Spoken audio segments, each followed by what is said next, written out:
Hi everyone. तो आज के एडिटोरियल में हम डिस्कस करेंगे कि रॉन्ग सॉल्यूशन किस चीज़ को लेकर है। आपको हाल ही में मालूम होगा कि हरियाणा गवर्नमेंट ने 75% आरक्षण प्राइवेट नौकरियों में लोकल्स के लिए एक निकालने का आदेश दिया था कि जितनी भी प्राइवेट कंपनियां हैं जो कि मोस्टली गुरुग्राम में हैं, वहां पर जितने भी लोग काम कर रहे हैं वो 75% हरियाणा के होने चाहिए, ये कहा। तो इनका कहना है, जो भी राइटर हैं, कि ये रॉन्ग सॉल्यूशन है। क्यों रॉन्ग सॉल्यूशन है ये हम आगे डिस्कस करेंगे। और फिर क्या किया, जो हाई कोर्ट है वहाँ का, उसने इस पर स्टे लगा दिया। जो सरकार का जो निर्णय था उस पर हाई कोर्ट ने वहाँ के स्टे लगा दिया कि भैया ऐसा नहीं होगा, प्राइवेट कंपनियों में आप इस प्रकार से लोकल को आरक्षण नहीं दे सकते। लेकिन सुप्रीम कोर्ट ने फिर क्या किया, सुप्रीम कोर्ट ने उस स्टे को हटा दिया।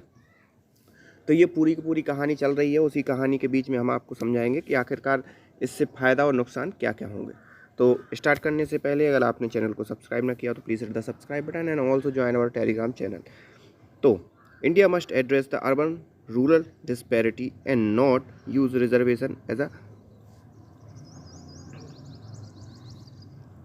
The issue of the reserving private sector job for people domicile within the same state may face first judicial test. तो यहाँ पर कि भैया जो रिजर्वेशन दिया गया है प्राइवेट सेक्टर में, जो पीपल जो वहाँ के डोमिसाइल्ड हैं उनके लिए, तो वो बहुत ही जल्द एक जुडिशियल रिव्यू फेस करेगा या जुडिशियल टेस्ट फेस करेगा कि ये रिजर्वेशन सही है या गलत है। ये कोर्ट निर्धारित करेगा इस चीज़ को। क्यों निर्धारित करेगा ये हम आगे डिस्कस करेंगे। The Supreme Court has asked the Punjab and Haryana High Court to decide within 4 week the validity of Haryana law mandating 75% reservation for local candidate in private sector job that paid up to 30,000 per month. तो यहाँ पर supreme court ने पंजाब और हरियाणा के high court से ये कहा है कि भैया जो भी 75% आरक्षण है हरियाणा सरकार ने देने की बात कही है प्राइवेट सेक्टर जॉब में लोकल्स के लिए, हरियाणा के लोगों के लिए, उसको आप अगले 4 महीनों में हमें जुडिशियल रिव्यू करके बताओ कि ये सही है या गलत है। Even though the apex court set aside an interim stay order granted by the High Court, it was only doing so because the stay was granted without assigning reason। और साथ ही साथ जो हाई कोर्ट ने stay लगा दिया था इस आरक्षण पर, उसको भी अलग कर दिया सुप्रीम कोर्ट के द्वारा। क्यों? क्योंकि उसमें जो रीज़न है वो कोई रीज़न नहीं दिया गया था, बस हाई कोर्ट ने उस पर क्या कर दिया था, स्टे लगा दिया था।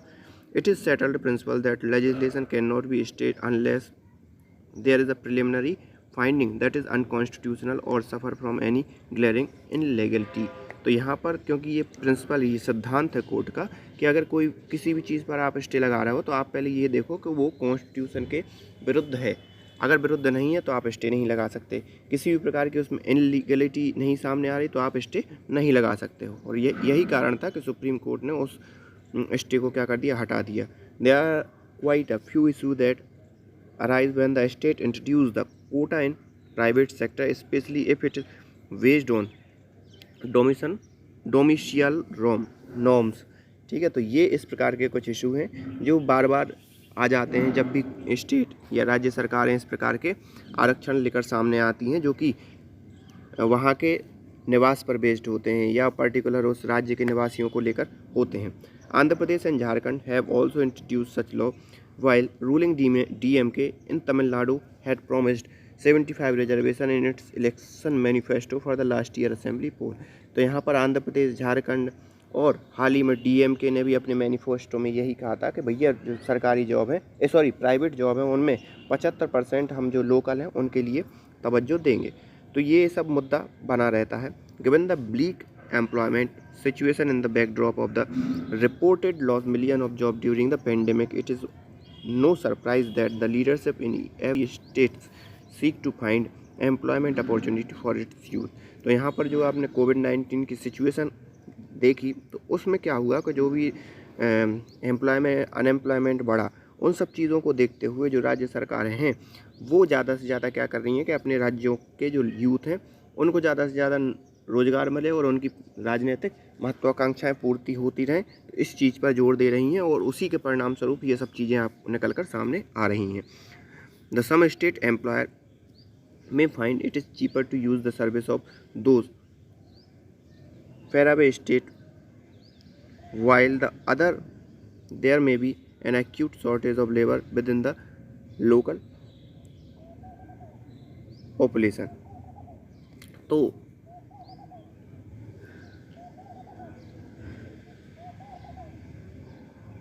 कुछ राज्य सरकारें क्या करती हैं कि भाई मतलब दूसरे राज्यों से आने वाले लोगों को कम दाम में अपनी सर्विस प्रोवाइड करवा लेती हैं। जैसे यहाँ पर हो गया बिहार झारखंड के लोग कहीं भी दूसरे राज्यों में जाके कम महताने में उनका काम कर देते हैं। लेकिन दूसरा एक और ये है, अदर जो है वो क्या होती हैं, एक्यूट शॉर्टेज होती है वो वहाँ लेबर की, तो इस कारण से दूसरे राज्यों से लेबर बुलाती हैं। तो ये दो प्रमुख कारण है, एक तो सस्ते लेबर होना पहला, तो क्या करती हैं राज्य सरकारें दूसरे राज्यों से लेबर बुला लेती हैं, और दूसरा कि उन जो मतलब राज्य हैं उन राज्यों में उतने लेबर मौजूद ही नहीं रहते, इस कारण से भी दूसरे राज्यों से लेबर बुला लेती हैं।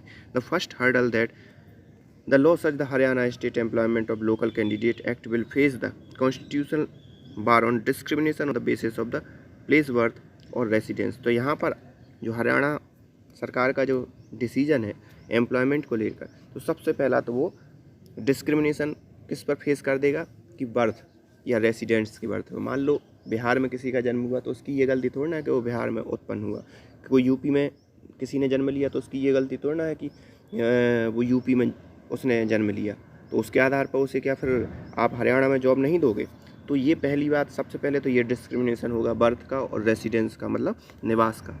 Even though the constitution allow government to prescribe residential criterion for employment to public post, it is doubtful whether such a measure can be extended to private sector.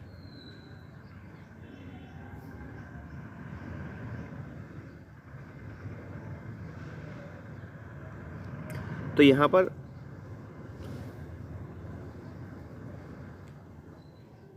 जो गवर्नमेंट कभी कभी क्या करती हैं कि जो राज्य सरकारें हैं वो मैंडेटरी कर देती हैं कि भैया ये इतना, राज्य सरकारों के जैसे सरकारी पोस्ट होती हैं ना, तो उसमें तो राज्य सरकारें क्या कर देती हैं कि भाई हम सिर्फ इतने % पोस्ट हमारे लोकल लोगों को ही देंगे या इस राज्य के निवासियों को देंगे। तो क्या ये मेजर प्राइवेट सेक्टर में भी एक्सटेंड किया जा सकता है? तो ये डाउटफुल है अभी वर्तमान में। In the Haryana case it cover companies, society, trust, partnership, fund and individual employer.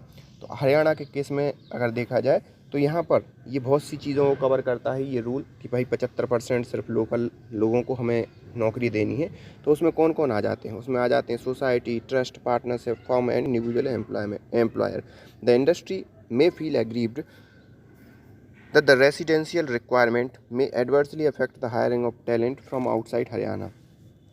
तो यहाँ पर इंडस्ट्री को भी मतलब एक हिसाब से प्रतिकूल प्रभाव पड़ेगा, किस चीज़ से कि भाई वो रेस्ट्रिक्ट हो जाएंगी कि वो आउटसाइड, अगर मान लो उनको टैलेंट मिल रहा है बाहर हरियाणा के, तो वो नहीं उनको क्या कर पाएंगी, हायर कर पाएंगी। From an individual point of view the law may impinge on the freedom of movement, the right to reside and settle any part of the country and the right to carry on any occupation। तो यहाँ पर एक और चीज़ हो जाएगी कि मान लो अगर आप ये सोच रहे हो कि आप यूपी में पैदा हुए, आप सोच रहे हो कि हम हरियाणा जाके रहना है या आप दूसरे राज्य में जाके रह रहे हो, तो फिर क्या होगा, मान लो अगर सभी राज्य सरकारें प्राइवेट में उसमें भी इस प्रकार का आरक्षण या ये सब चीज़ें कर देंगी, तो कोई व्यक्ति दूसरी जगह जाके भी फिर एम्प्लॉयमेंट नहीं कर सकता, उसे दूसरी जगह सेटल होने में बहुत दिक्कत होगी। तो ये सब चीज़ें होती हैं। चलो आपने गवर्नमेंट में कर दिया कि हाँ ठीक है भाई गवर्नमेंट में, लेकिन प्राइवेट में अगर आप कर दोगे तो प्राइवेट में तो हर एक चीज़ आ जाएगी। ये किसी ठेले वाले ने अगर ठेला खोला चाय वाले ने, उसने 4 मजदूर रखने हैं, अब आपने कह दिया 75% आरक्षण should be in this particular segment, 30,000 से कम वाले उसमें, तो उसके लिए 4 अगर वो मजदूर रखे हैं तो उसके लिए 3 मजदूर हरियाणा का ही रखना या उस पर्टिकुलर स्टेट के रखना अनिवार्य हो जाएगा। तो ये सब चीज़ें हैं। तो इन सब चीज़ों को देखते हुए मतलब लोग फिर क्या कर पाएंगे कि यहाँ से वहाँ जाने में भी उनके लिए दिक्कत होगी। Adequate number of local candidate are not, ये तो ये बात हो गई। Of course the act provide for exemption of any employer if an adequate number of local candidate are not available in terms of skill, qualification and proficiency. और साथ ही साथ अगर मान लो एम्प्लॉयर के पास इतने कैंडिडेट ही नहीं है कि जो उस जिस लेवल की स्किल वो चाहता है उस राज्य में उतने कैंडिडेट है नहीं उतने स्किल या उतने स्किलफुल। अब मान लो वो चाहता है कि वो बाहर से स्किलफुल लोगों को या उनसे बेस्ट लोगों को हायर कर पाए, तो फिर वो भी नहीं कर पाएगा। तो उससे इनडायरेक्टली क्या होगी, उसकी जो प्रोफिशिएंसी है या उसकी प्रोडक्टिविटी है उस पर असर पड़ेगा, और जब उस पर असर पड़ेगा तो इकोनॉमी पे असर पड़ेगा, जब इकोनॉमी पे असर पड़ेगा तो सीधी सी बात पर लोगों के पास पैसा ही नहीं होगा, जब पैसा ही नहीं होगा तो जॉब कहाँ से दोगे। तो ये यहाँ तक गाड़ी चली जाएगी। And there is a sunset clause, the act will cease to operate in 10 year. Beyond the question of legality, what is flagged by such deployment is the state of economy, especially in the labor economy। तो अगर हम legality के question को दरकिनार भी कर दें तो यहाँ पर हमें देखना पड़ेगा कि क्या यहाँ पर हो रहा है। What is flagged bye such deployment in the state of economy specially in the labour economy. तो यहाँ पर क्या हो रहा है, सिर्फ इस जो लेबर इकोनॉमी के अंदर अगर हम लीगलिटी को छोड़ दें या इन सब चीज़ों को छोड़ दें तो डेवलपमेंट के नाम पर आखिरकार क्या हो रहा है फिर। Rapid urbanisation and the agrarian situation are behind large scale migration in search of the employment. तो सीधी सी बात है कि ज़्यादा से ज़्यादा जब अर्बनाइजेशन हो रहा तो क्या होगा, जो किसानों की ज़मीन है उन्हीं पे आप घर बनाओगे, उन्हीं पे आप चीज़ों को बिल्ड करोगे, उन्हीं की कंपनियों बिल्ड करोगे, उन्हीं की ज़मीनों पर कंपनियों या बड़े बड़े इंफ्रास्ट्रक्चर बिल्ड होंगे। फिर क्या होगा कि वो जो लोग हैं वो वैसे ही खेती की या किसानी की हालत ख़राब है, फिर वो लोग कहाँ जाएंगे, माइग्रेट करेंगे, और माइग्रेट करने के फिर अगर आपने आरक्षण दे दिया तो माइग्रेट करने के उनके पास चांसेस नहीं बचेंगे कि वो दूसरे राज्य में जाके कुछ चीज़ें कर पाए। तो वो एक बहुत लार्ज स्केल माइग्रेशन जो अभी हो जाता है कि भाई जो गरीब राज्य वहाँ से जाके लोग जो इकोनॉमिकली अच्छे राज्य वहाँ पर जाके काम करने लगते हैं, तो वो भी चीज़ आपको देखने को नहीं मिलेगी और सीधी सी बात है प्रॉब्लम क्रिएट होगी। The real issue to address is widespread disparity between the urban and rural area, between advance state and backward one. तो यहाँ पर प्रमुख मुद्दा ये है कि भाई जो गैप है या जो अंतर है डेवलप्ड स्टेट और डेवलपिंग स्टेट और पुअर स्टेट के बीच में वो बहुत बड़ा है। इससे क्या होता है कि मान लो जैसे जो डेवलप्ड स्टेट है वहाँ पर जो लेबर मिलेंगे या वहाँ के जो लोकल लेबर मिलेंगे वो काम कितने में करेंगे, 1000 रुपये पर डे में काम करेंगे। लेकिन जो पुअर स्टेट है जहाँ पर कुछ है ही नहीं वो आके आपका काम कितने 50 रुपये में कर देंगे। तो एम्प्लॉयर क्या करेगा, 50 रुपये वाले को रखेगा या 1000 वाले को? स्वाभाविक सी बात है 50 रुपये वाले को रखेगा।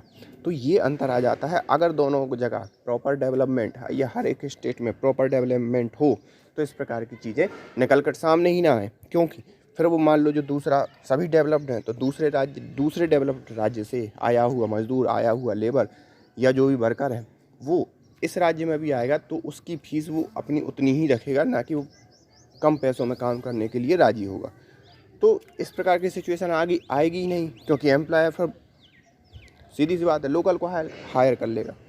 तो ये चीज़ें जब आती हैं जब राज्यों के बीच डेवलपमेंट को लेकर अंतर हो। तो ये पूरा आज का एडिटोरियल था, और लेखक जो राइटर है उनके कंसर्न भी कुछ हद तक सही है कि आप प्राइवेट क्षेत्र में आरक्षण बिल्कुल नहीं करना चाहिए, क्योंकि उससे फिर आपका माइग्रेशन कहीं जा नहीं सकते, आप आ नहीं सकते, आप बंध जाते हो कि आप अपने ही उसमें स्टेट में रहो। So thank you for today's editorial. So thank you.